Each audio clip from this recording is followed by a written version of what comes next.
Olá, meu amigo, minha amiga, bem-vindos ao Portal do José. E aqui no nosso portal nós sempre abordando temas que os meios de comunicação não abordam, só negam ou distorcem do cidadão. Aqui é um espaço para a gente juntar cada vez mais pessoas com senso crítico. Então vamos embora.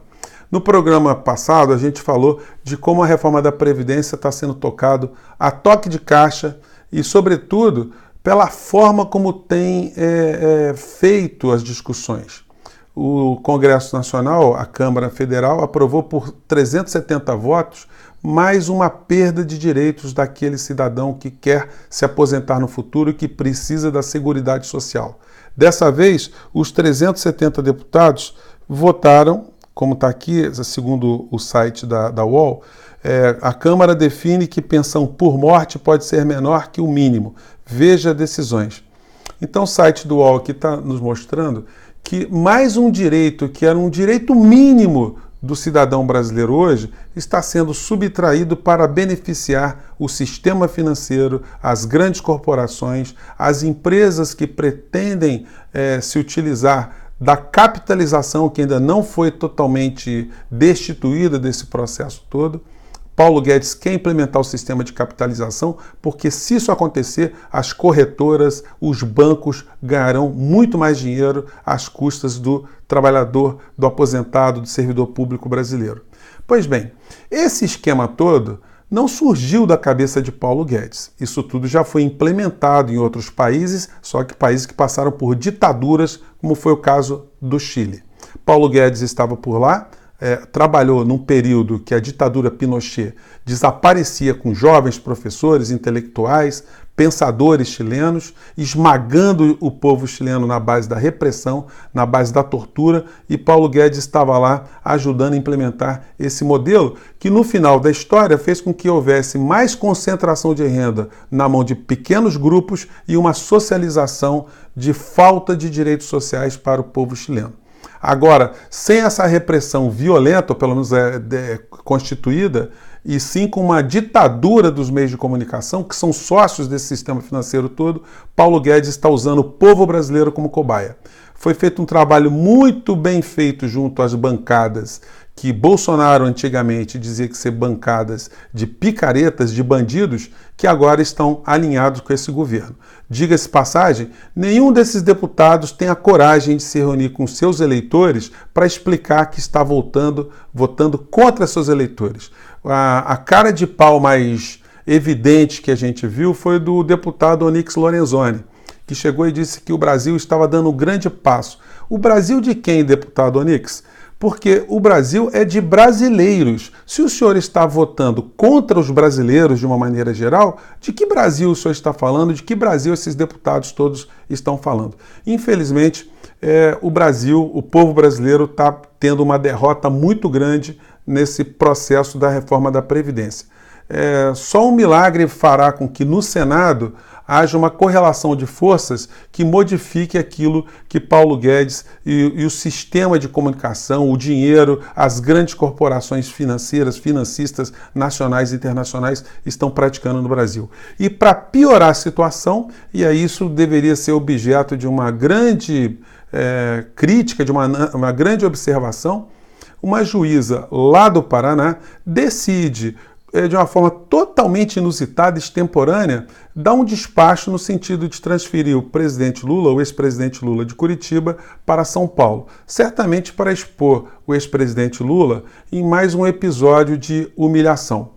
Os bolsonaristas estavam eufóricos, mas eles têm uma visão, pelo menos essas pessoas que estão agindo com ódio, agindo de forma absolutamente emocional e, portanto, não racional, eles não enxergam que o que é prejuízo hoje para o seu adversário político, se for utilizado também lá no futuro, poderá prejudicar aquele que hoje é seu aliado. Mahatma Gandhi, que também foi formado em Direito, ele tinha uma frase, um pensamento muito interessante. Se você observa uma injustiça e você se cala, você passa a ser dono dessa injustiça, você passa a ser responsável por essa injustiça.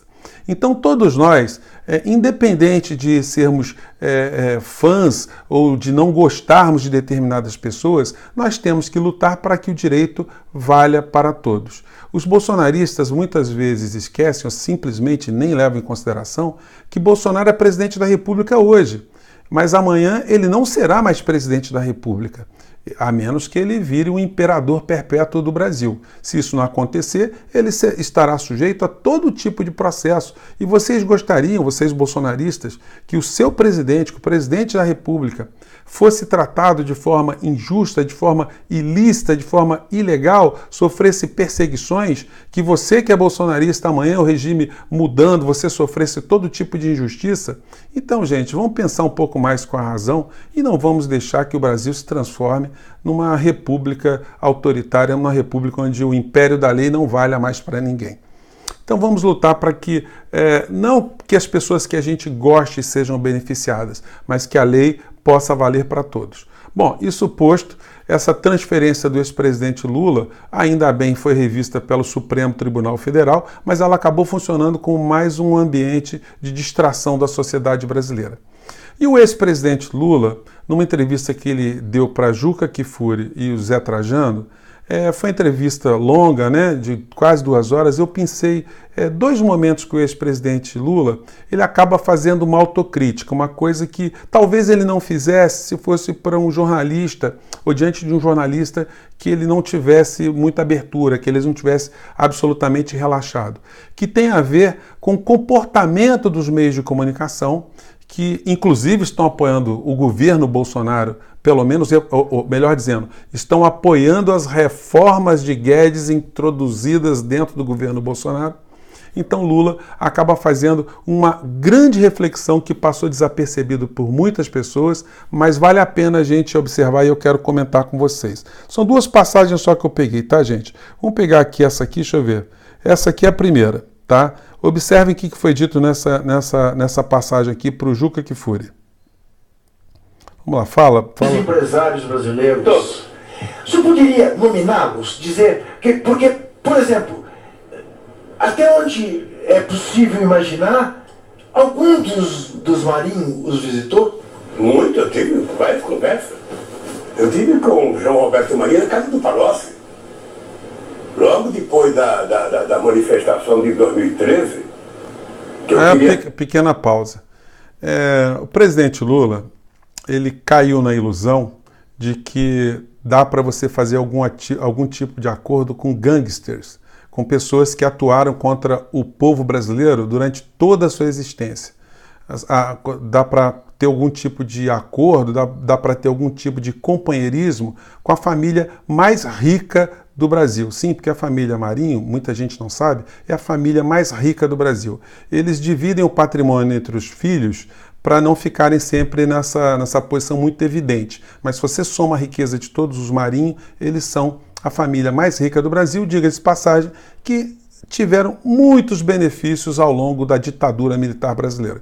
Então Lula se encontra com João Roberto Marinho com essa ilusão que dava para conversar com esse tipo de empresário, entre aspas. Segue, presidente Lula. Quer saber qual era o papel da Globo de suspender a sua novela para transmitir aquela tarefa? E o João Roberto Marinho, que é uma cara de pau, me diz, olha, porque tinha um clima insustentável dentro da Globo, e então nós achamos que era melhor suspender os artistas que queriam participar, sabe?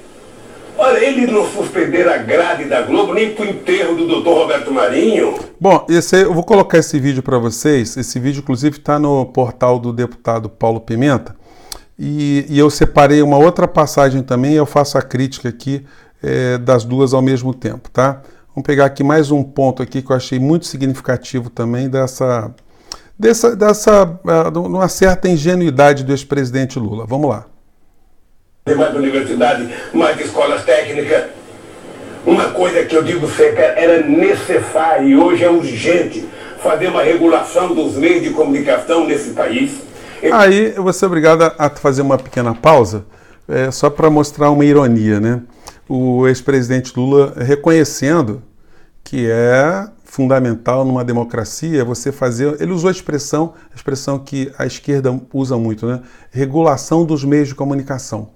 Eu acho que a expressão mais adequada não seria regulamentação. Usando aí a filosofia de Paulo Guedes, a melhor expressão seria a desregulamentação dos meios de comunicação. Ou seja, já que é para liberar, o pensamento é liberal, então vamos utilizar esse liberalismo para todo o país, para toda pessoa que quiser construir, criar sua própria TV, sua própria rádio, seu próprio jornal, não ter nenhum tipo de restrição. Agora vocês vejam como é a hipocrisia do gangsterismo, né? Aqui o Jornal Globo da semana passada, assim, opinião do Globo. Eles falam aqui de várias coisas e eu chamo a atenção para vocês desse editorial aqui do Globo. Está meio amassado o jornal, mas eu vou ler para vocês. Google e Facebook precisam ser tratados como veículos de comunicação. E aí diz o Globo: sem regulamentação, plataformas estão livres da responsabilização pelo material que distribui. Então, veja só que ironia. As organizações Globo querendo que se regulamentem as ações, ou que se regulamentem o poder, ou a forma, né, de participação no mercado do Google e do Facebook, não é? Bom, vamos voltar aqui ao presidente Lula. Presidente, ex-presidente Lula, a questão não é regulamentar, é desregulamentar. Mas Lula só percebeu isso muito tempo depois, quando acabou sendo vitimizado dessa avalanche, dessa estrutura repleta de gangsters que cuidam dos meios de comunicação, não só no Brasil. Se a gente fizer um pente fino, nós vamos ver histórias escabrosas de donos de meios de comunicação mundo afora. Vamos lá, Lula. Esse país não pode ter os meios de comunicação dominados por 9 famílias, não pode. Não pode o cidadão ser dono da televisão, do jornal, do blog, sabe? É preciso regular. A última regulação nossa é de 1962, portanto não tinha nem fax, nem telefone celular, não tinha nada. Então é preciso regular. É preciso regular. Então nós tínhamos um projeto de regulação feito nas conferências convocadas em 2009 pelo companheiro Frank Martins. Depois a gente achou que era imprudente mandar para votar no último ano em que os deputados todos estavam disputando a sua reeleição. E a gente sabia da quantidade de deputados que tinha rádio nos seus estados. Se a gente mandasse era perder. Que era importante mandar no começo do mandato. Eu certa vez ouvi de um alto dirigente do PT que certas coisas não foram feitas porque... Olha, essa passagem aí, o vídeo nosso pode ficar um pouco mais longo, gente, mas é o formato do nosso programa, né? Eu acho interessante, o Juca Kfouri faz essa pergunta e aí vocês vão ver novamente como o ex-presidente Lula e as pessoas do governo tinham uma visão, vamos dizer assim, inocente desse pessoal dos meios de comunicação. Vamos lá. E quando você está numa situação de... Tá tudo bem? Tá todo mundo feliz? É melhor não mexer nisso, porque se mexer nisso vai dar problema. Tem um pouco disso? Não, tem um pouco do seguinte. Toda vez que você tenta brigar com a imprensa, sempre aparece alguém dizendo assim para você: você tem que tomar um café com eles, você tem que almoçar com eles, você tem que convidá-los para um jantar, é preciso uma conversa. Isso foi feito. O coitado do Zé Dirceu cansou de jantar com o Roberto Tivita. Olha só, José Dirceu cansou de almoçar com Roberto Tivita, dono do grupo Abril, da revista Veja. Então essa era a filosofia, era o pensamento que os dirigentes máximos do PT tinham em relação ao poder dos meios de comunicação. Eu conheci o Roberto Tivita na casa do Zé Dirceu. Quer dizer, o Roberto Tivita da Veja na casa do José Dirceu. Sabe, o Roberto Marinho vivia, o João Roberto Marinho vivia conversando com o Palocci, conversando com o Guido Mantega, conversando com o Zé Dirceu, conversava comigo, conversava com a Dilma. Nunca resolveu. Uma vez tem um episódio fantástico na eleição de 2006, eu era candidato à reeleição, e nós chamamos o João Roberto Marinho para conversar o papel do Globo na campanha. Eu era presidente, e eu comecei a notar que candidato que tinha 2% na pesquisa tinha mais tempo no jornal do que eu, mais espaço.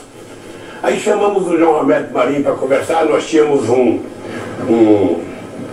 como chama, observatório da imprensa, e a gente mostrava o Globo, a Folha, o Estadão, as revistas.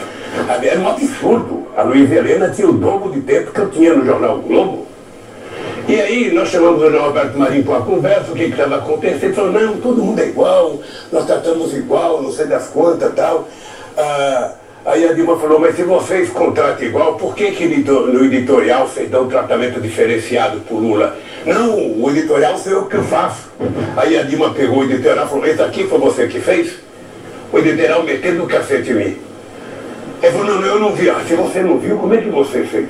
Bom, gente, então, eu quando vi esse pedaço da entrevista do ex-presidente Lula, me causou uma certa surpresa, né? Porque isso demonstrou exatamente que a estrutura do governo, do poder aqui no Brasil, entendia que era possível transacionar, negociar, ter algum tipo de acordo com esse tipo de gente. Nesse particular, o atual presidente, o presidente Bolsonaro, ele percebeu isso de um certo modo, né, de uma forma muito interessante, e declarou guerra desde sempre. No entanto, inclusive isso é possível ver com a redução de verbas publicitárias que as organizações Globo passaram a ter no primeiro ano do governo dele, agora em 2019. Foi uma queda absurda e um crescimento exponencial das verbas destinadas à TV Record e o SBT. Não é à toa que todo fim de semana está aparecendo um Bolsonaro lá no programa do Silvio Santos, né? Então, apesar dessa contradição, a família Marinho, as organizações Globo, Paulo Guedes, que é ligado também à família, estão todos empenhados em atravessar a goela abaixo do povo brasileiro esse modelo de reforma da Previdência. Bolsonaro está funcionando como um auxiliar, uma pessoa que está ajudando a distrair o povo brasileiro, falando as barbaridades que fala, causando algumas cócegas nos interesses das organizações Globo, mas no final da história ele está sendo muito útil para distrair o povo brasileiro enquanto as reformas que são nocivas ao povo brasileiro estão passando. Olha, Paulo Henrique Amorim, certa vez ele disse algo parecido como: nunca haverá democracia no Brasil enquanto houver uma torre da Rede Globo funcionando. Bom, eu deixo essa frase final para a reflexão de vocês todos. Gente, um grande abraço e até o nosso próximo vídeo. Tchau!